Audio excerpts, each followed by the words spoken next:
Welcome to the deep dive. So you've sent over a really interesting pile of source material, news reports, economic forecasts, government docs, all zeroing in on these new tariffs that just got rolled out. Yeah, there's a lot there. It really is a lot to sift through, and honestly, just figuring out what it all means can feel, well, a bit much. So that's our plan today. Take this deep dive, pull out the really crucial stuff, and hopefully get a much clearer picture of what's happening with the economy right now. Exactly. And you've given us a good mix, a real cross-section of sources. Our mission basically is to stitch it all together. We want to understand, how likely is a real trade war in 2025 because of these tariffs? Right. What should we be watching for? What are the signs? And maybe are there some sectors, kind of surprisingly, that might actually do okay, maybe even grow out of all this? We're really aiming to make this whole complex thing a bit easier to grasp. Okay, sounds like a plan. So let's start right at the source. The tariffs themselves. What are the big changes, headline stuff, as of, April 2025? Well, the biggest kind of overarching thing is this new 10% baseline tariff. It applies to most imports coming in. Okay, 10% baseline. But it gets much more complicated when you look at specific places and specific goods, like stuff coming from China. That's now facing a huge 145% tariff. Wow, 145%. Yeah.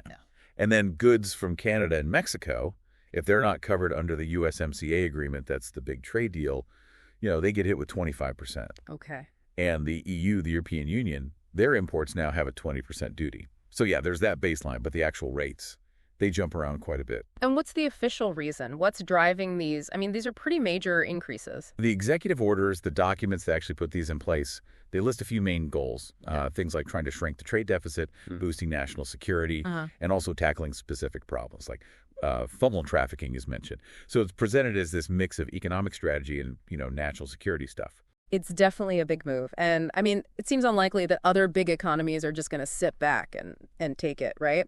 What are we seeing in terms of response from major trading partners? Oh, definitely not sitting back.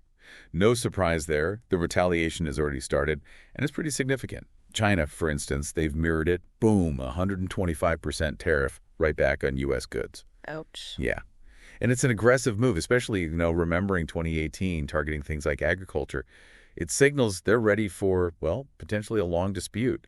This could really hit American farmers hard and, open doors for farmers elsewhere. Right. We saw that play out before. We did. And the EU, they're not small players either. They're targeting about $330 billion worth of U.S. exports with their own countermeasures. $330 billion, that's substantial. It is. And Canada and Mexico, they've also put duties on certain U.S. products. Plus, you've got other big economies like India and Japan. They're in talks right now, negotiating. But they've definitely signaled they might bring in their own tariffs, too, if things don't go their way. So the first shots, you could say, have definitely been fired across the bow. What are the immediate warning signs, the things that suggest this could really escalate into something bigger, a global problem? We're already seeing some pretty clear indicators. The global markets, for one, reacted really sharply. The S&P 500, it had its worst week since 2020. Wow. And the sources point out, get this, $6.6 trillion in value just vanished from U.S. stocks in just 2 days after the tariffs hit. 6.6 trillion in 2 days. That's staggering. Really shows the shockwave, doesn't it? It absolutely does. And then you have organizations like the IMF, the International Monetary Fund. They've put out a warning calling it a significant risk to global growth. They're even saying they might have to lower their 2025 growth forecast, which is sitting at 3.3%. And the IMF doesn't usually make those revisions lightly, do they? No, exactly. That typically signals they're seeing major headwinds for global trade and investment coming up. Okay, that's really concerning. So beyond the immediate market jitters, what are the sort of fundamental economic reasons people are worried this could turn into a deeper conflict? Well, the main worry, economically speaking, is all about disruption. Specifically, disrupting these global supply chains that are already, pretty complex. The tariffs act like a tax on imports, right? Right. So that pushes up costs for businesses that need those imported parts or materials. And those higher costs, They often get passed straight through to us, the consumers, as higher prices. Which means more inflation. Exactly. It can fuel inflation, which is already a headache. And that makes life really difficult for central banks who are trying to keep inflation under control without, tanking the economy. It becomes a bit of a nasty loop. Yeah, it definitely paints a pretty gloomy picture. But are there any potential bright spots? Anything in the sources suggesting this might not spiral completely out of control? Any mitigating factors? There are a few things mentioned that could possibly take some pressure off, or at least limit how bad it gets. First, there's this temporary pause, like a 90-day hold on some of the really high tariffs. That started back on April 9th, 2025. Okay, so a breather, maybe? Could be. It might create a little space for more talks, maybe some de-escalation. Second, like we touched on, that USMCA deal does give Canada and Mexico some exemptions, which could help kind of contain the damage, at least within North America. Right. Keeps that relationship somewhat insulated. Somewhat, yeah. And finally, the fact that talks are still happening with big players like India and Japan, well, that's still a possible way out, right? A path to resolving things without just piling on more tariffs. It's interesting thinking about the past here. The sources mentioned the 2018 tariffs briefly. What lessons can we kind of pull from that experience? Yeah. 2018 is definitely a relevant comparison. Back then, we saw, pretty much the same thing, retaliation from trading partners. That was almost predictable. But it's also worth remembering that whole situation eventually led to some new trade deals being hammered out, USMCA being the biggest one. Ah, right. So it wasn't all negative outcomes. Exactly. It suggests that, yeah, tariffs can raise tensions fast, but maybe they can also be used as a lever, a way to force renegotiations down the line. So the possibility of more talks, more deals, shouldn't be totally written off. Okay, so the big picture has some serious storm clouds, but maybe a few potential breaks in the weather. Let's shift focus a bit, though, to something maybe less expected. The sources suggest that in this new tariff world, it's not all doom and gloom for every sector. Some might actually get a boost.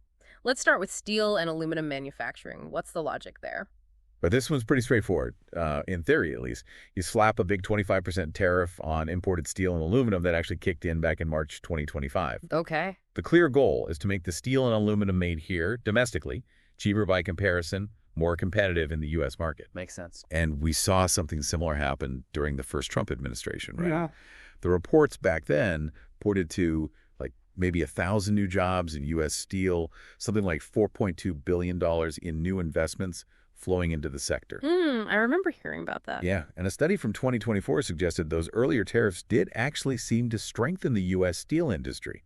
Companies like Nucor, Cleveland-Cliffs, they reportedly grew their operations.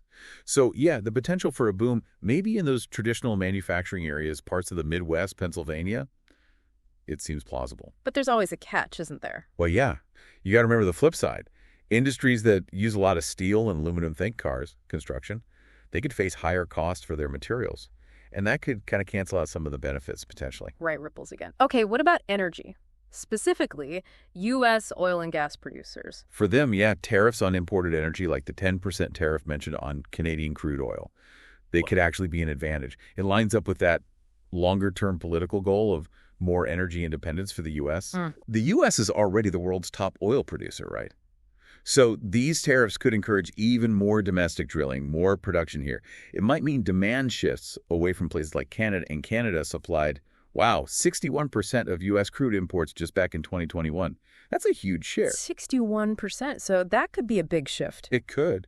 But again, potential downsides. Some sources estimate gas prices could go up, maybe 10 cents, maybe even 50 cents a gallon. That hits consumers. Yeah, definitely feel that at the pump.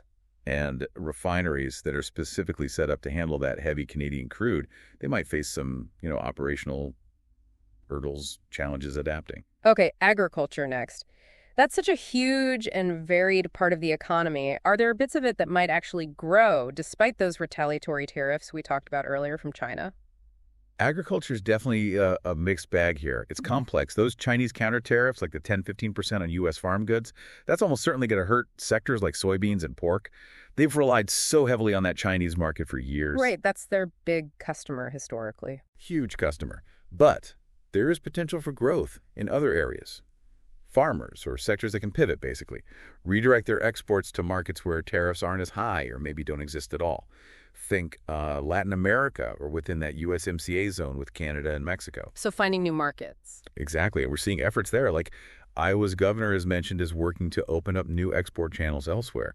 Plus, this whole trend of nearshoring companies wanting supply chains closer to home that could boost demand for USMCA-friendly farm goods, too. Makes sense. But it's really crucial to stress losing a big chunk of that Chinese demand. That's a massive challenge. China was buying something like 21% of all U.S. agricultural exports before 2016. Yeah. Replacing that's not going to be easy or quick. Yeah, 21% is a big hole to fill. Okay, it sounds like just navigating all this tariff stuff is going to be incredibly tricky, lots of complexity. Which leads us to logistics and data analytics. Why might they see growth here? Well, precisely because of that complexity you mentioned. All these new tariffs, the disrupted supply chains, it creates this huge need for tools and services that help businesses figure it all out. Like making sense of the chaos? Pretty much, yeah. Mm-hmm. Companies that specialize in logistics and data analytics, especially those offering ways to track all the different tariff exemptions, find alternative suppliers, reroute shipments efficiently, they're likely going to see a big jump in demand for what they do. We're even seeing examples, like Palantir mentioned, as marketing its AI specifically to help companies deal with tariff compliance. And looking back at 2018 again, businesses relied heavily on analytics then to try and minimize the damage. So history repeating itself there, too. Seems like it. And the current setup, with even more layers, like closing some of those de minimis loopholes for small packages, it just makes having real-time data and smart logistics planning even more critical. Got it. Need the maps to navigate the new territory. Okay, last one on this list. Pharmaceuticals. The sources hint at potential growth there, too, which might seem a bit surprising. How does that work? Yeah, it's maybe less direct. While many finished drugs, like pills you buy, are apparently exempt from these new tariffs. Okay. There are these bigger shifts happening in the global pharma supply chain that could create opportunities for drug makers here or in allied countries, like India, for example. They're a massive pharma exporter, like $11 billion a year. Wow. But they're also pushing this China plus one idea, basically encouraging companies not to rely solely on China for manufacturing or supplies. Now, if India itself faces potential tariffs, maybe around 27% on some exports, that could make producing pharmaceuticals more locally, either in the U.S. or friendly countries, look more attractive. Plus, think about the ingredients, the raw materials needed to make drugs, the precursors. Right, the basic building blocks. Exactly. If the supply of those from China gets hit by tariffs, then U.S. biotech firms that can produce those precursors domestically, they could suddenly be in much higher demand. Interesting potential ripple effect there. It is. But, it's definitely potential at this stage. It really depends on future policy choices and whether we actually build up enough manufacturing capacity here for both the finished drugs and those key ingredients. Okay, so let's try and wrap this all up.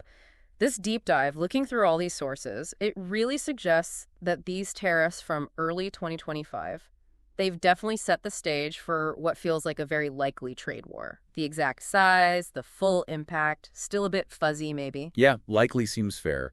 The scale is the big unknown still. And the overall economic picture, it's definitely got some worrying aspects, right? Market swings, potential for slower growth, inflation sticking around. For sure. Those are the big concerns you hear economists raising. But what's really interesting is seeing how certain specific domestic sectors, like we discussed, steel, aluminum, energy, maybe logistics and data, maybe even parts of farming and pharma, they could actually find ways to grow or at least benefit from this new environment. That's a great way to summarize it. You've got these broad negative pressures, but also these potential pockets of opportunity domestically. And as we've kind of said throughout, it's crucial to remember this whole situation is moving fast, right? It's dynamic. Talks are ongoing.